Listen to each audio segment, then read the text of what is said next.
Hi guys, welcome to my YouTube channel. For today's video, papakita ko po sa inyo guys kung paano po tayo mag-transfer ng PayPal balance natin sa ating bank accounts.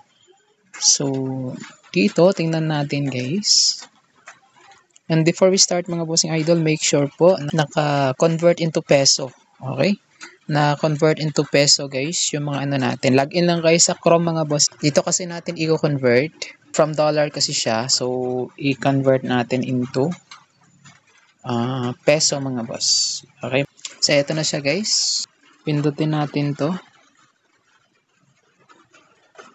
To tapos convert currency. Convert currency natin yan. To Philippine peso. So, ilagay natin to ilang dollars. Wait lang. 267.84. So, yan. 267.84 USD dollars. Yan. 54.74 ang $1 natin ngayon. So, next lang natin yan. Yan. Next lang natin. Para mo-convert natin into peso. So, convert now.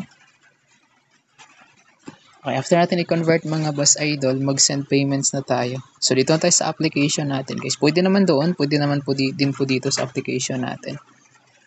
Ayan, dito tayo. Mag-send payments tayo dito, guys. Yung balance natin, i-send natin mga boss. Transfer natin.